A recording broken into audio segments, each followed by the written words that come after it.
As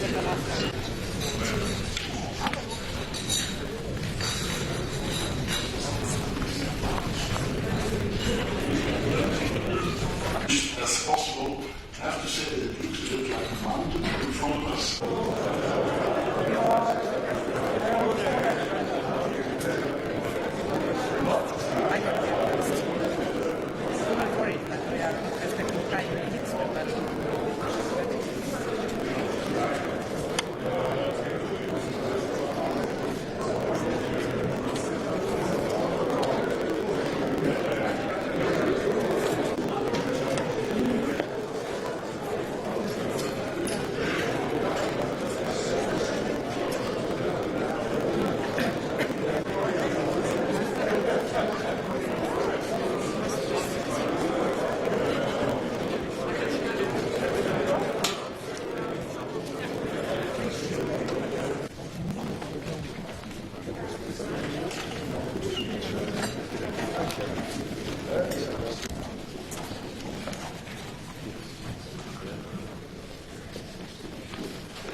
Also, extremely happy, of course, to welcome all my colleagues from the different Belgian governments. Really honored to have all of you here and together to welcome the college all together. I guess it's an understatement to say that we have.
Good evening, everyone. Welcome to this press conference in the framework of the visit of the College of Commissioners to the Belgian presidency with Belgian Prime Minister Alexander De Croo and European Commission President Ursula von der Leyen.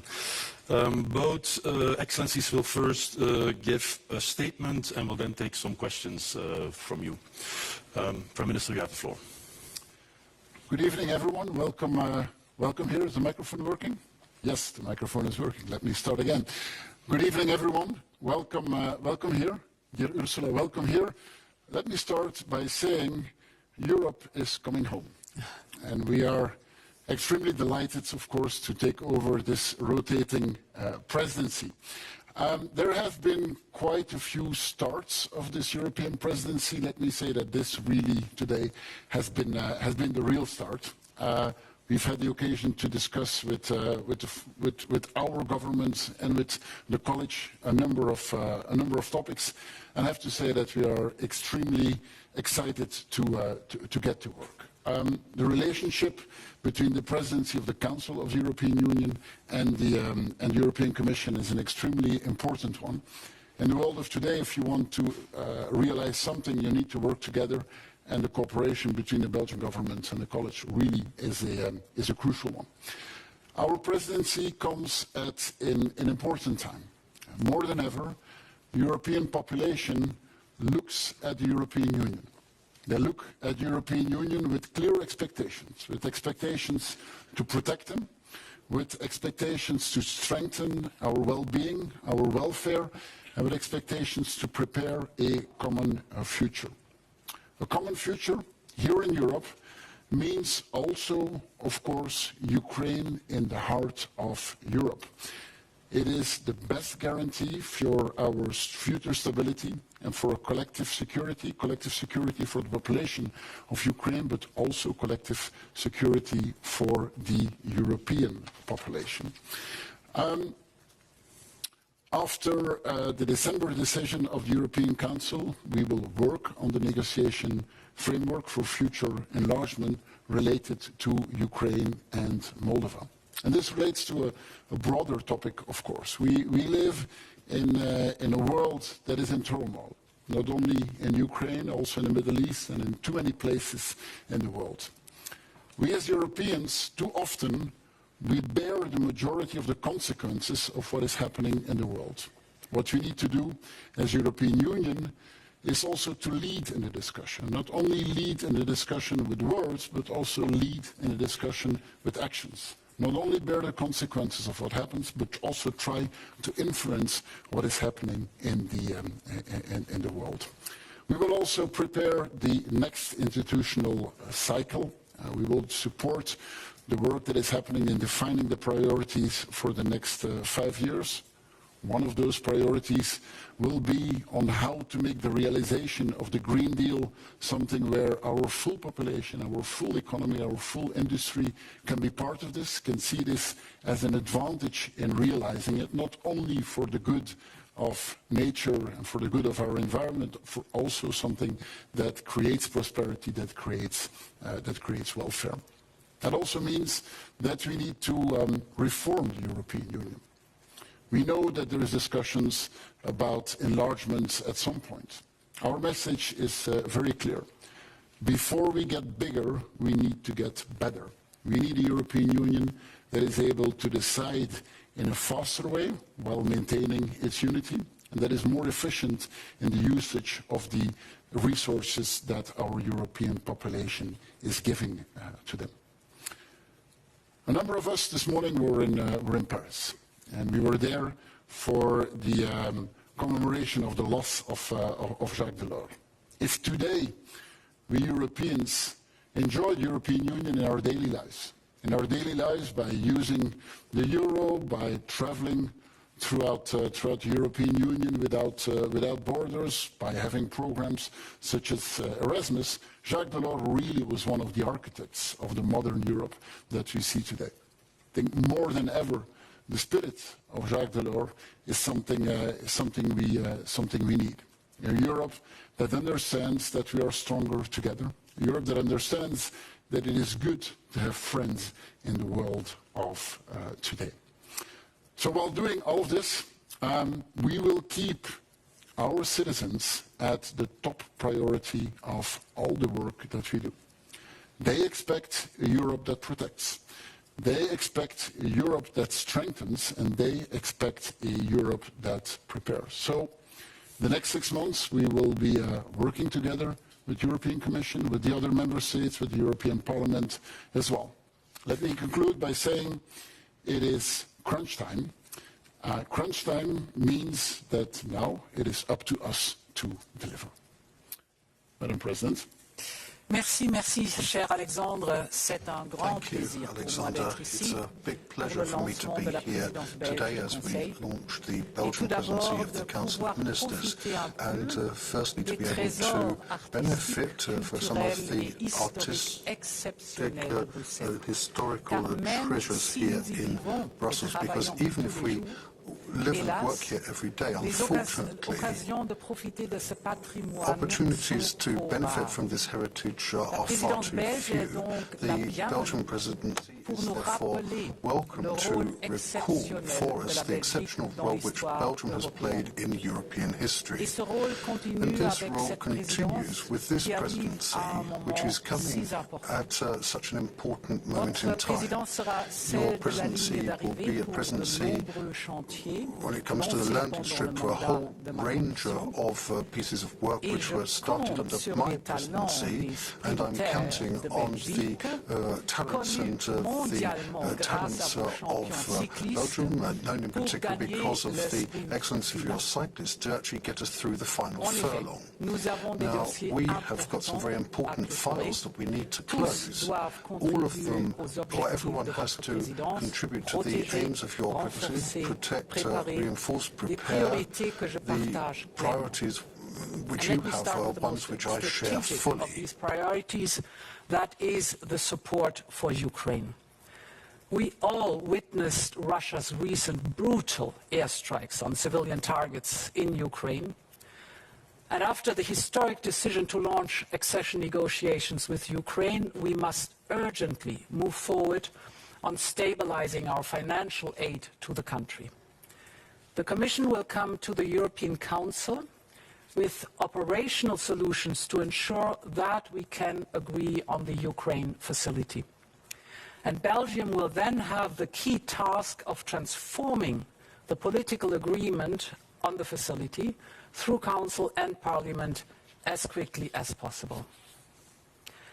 The Ukraine facility is a central element of the revision of the multi-annual budget, but it is not the only one. We need to conclude the revision during the Belgian presidency, and this will give us the means to implement many of the policy priorities that we have identified and on which we have made progress. Take, for example, migration. With the recent political agreement on the pact, we have now the basis for a new and effective policy. And it will be important to bring these files now over the finish line. Another example is competitiveness. I very much look forward to an agreement between Parliament and Council on our proposal for the Net Zero Industry Act, because this will provide our industry with a greatly improved regulatory framework to drive forward the green and digital transition. Of course, competitiveness is a wide theme with many different angles.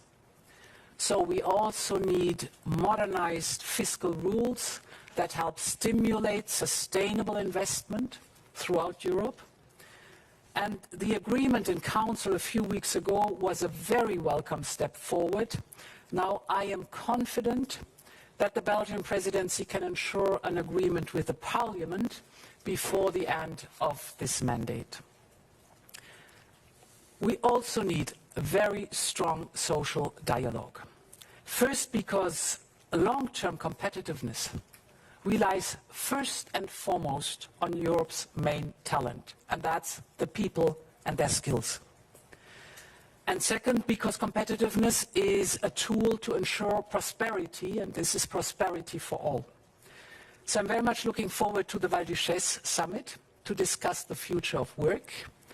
And I share your objective to sign an interinstitutional declaration on social Europe in La Hulpe, with a focus on a new drive for implementing the European pillar of social rights.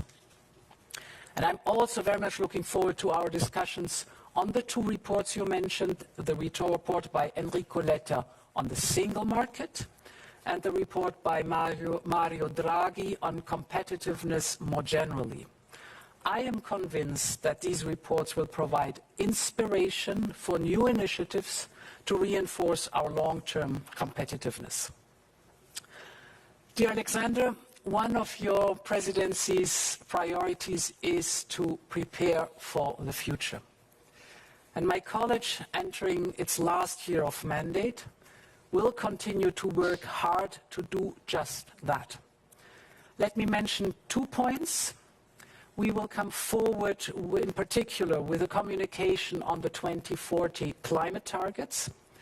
And after the COP28 and the success on our European initiative for global targets on renewables and energy efficiency worldwide, it is important for the European Union to continue to set the standards and the trends. And second, following the decision of the last European Council, as you said, we must prepare for an enlarged union. And before we get bigger, we have to get better. So during the Belgian presidency, we will come forward with our roadmap for policy reviews, and I look forward to discussing them with you. The European Union we both are striving for is a union that delivers and a union that empowers. So let's go to work. Thank you. Thank you. Thank you very much, Excellencies. We will take some questions now. Please state your name and the media you work for before asking your question. Paula. Financial Times. A question to Prime Minister De Croo, perhaps. You were in Paris, you mentioned, where Prime Minister Viktor Orban was also in attendance. Mm-hmm. Do you have a feeling that a solution at 27 for financing Ukraine is possible? And Madam President, may I ask, you said you will have operational solutions ready. What is the earliest date that you can get aid to Ukraine? Thank you so much. Thank you. Great question. Yes, of course. The aim is to come to an agreement with 27 countries. And we've had, over the past 2 years, other moments where there was doubt. And I often call it the Brussels doubt. It is a few hours before a European Council, everyone starts doubting if it is possible. And up to now, every time we've come with a solution. So I see no reason that besides the Brussels doubts, we will also have the Brussels decisiveness and come to an agreement with the 27 countries. Yes, and indeed, this is the first priority, an agreement by 27. But of course, we have to prepare for other options. These are the operational solutions that we are preparing right now. Important is to know that we have just released before Christmas the last tranche of our 18 billion euro support package for Ukraine for 2023.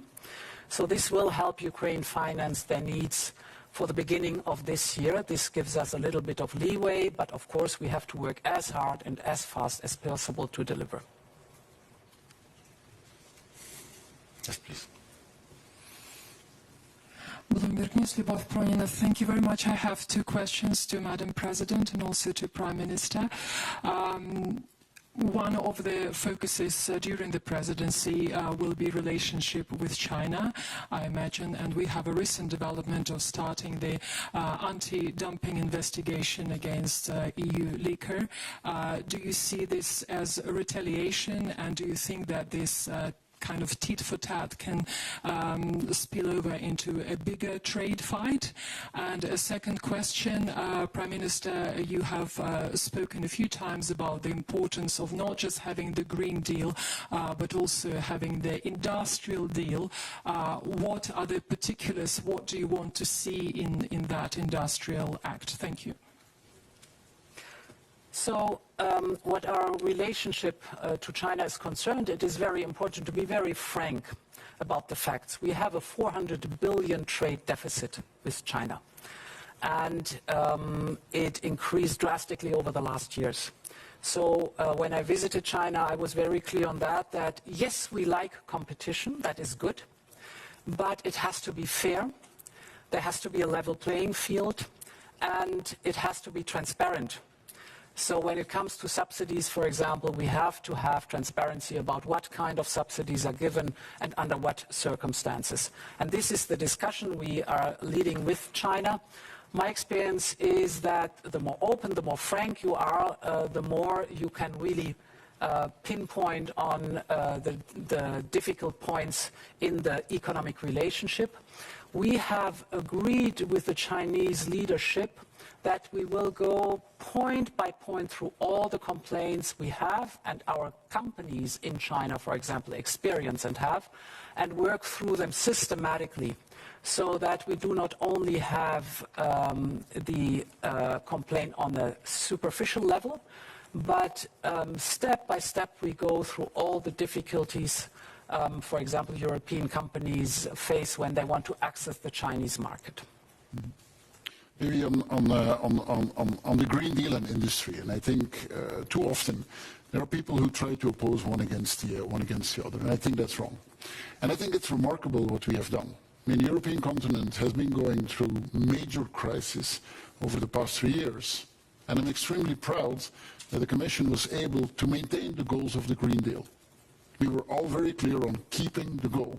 Now that we get into a next phase where we hope we can let the crisis behind it, we have to come into a new phase of policy, which means how do we make the Green Deal bankable? How do we make it something where our industry or our population sees it as a source not only for advantage from an environmental point of view, but also competitive advantage, also a source as a better life, a cheaper life, a more affordable life for our population. Now, how to do this?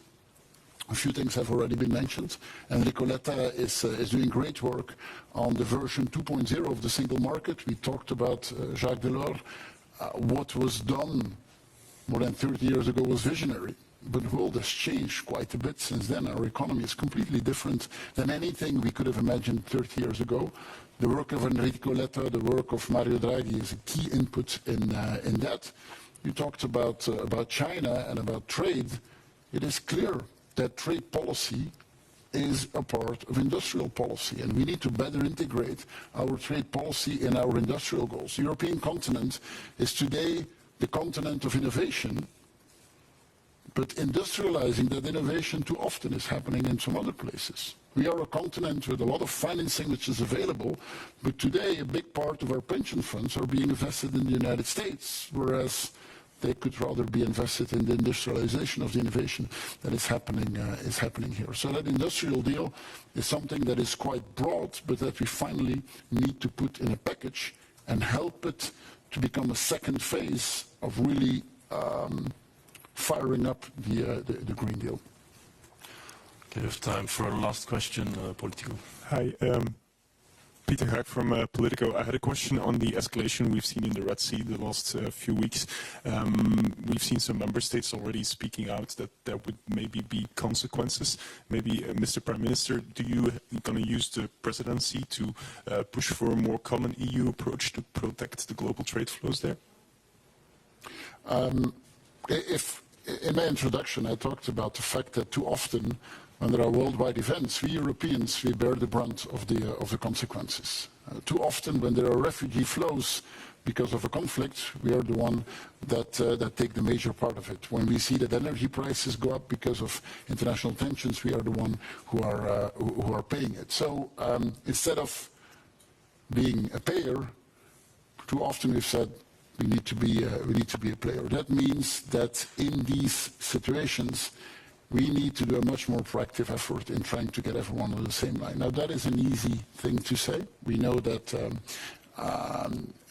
conflicts like that are often not the easiest one to get everyone aligned. But yes, it is definitely one of our ambitions is to try to work in the most proactive way as possible to get to a common position and to also get to action. Okay.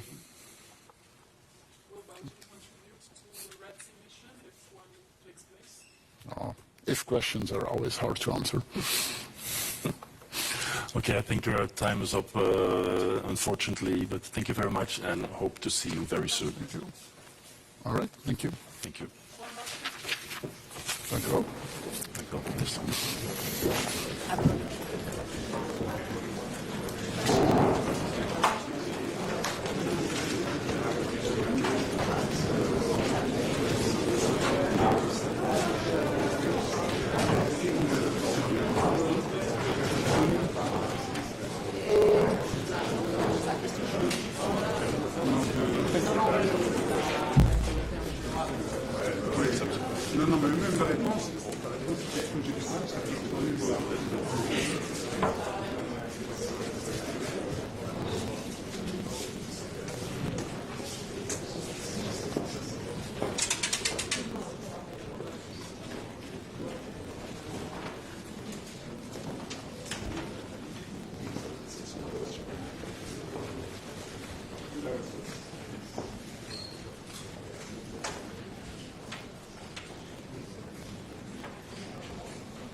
peux déjà faire ça avec les rats.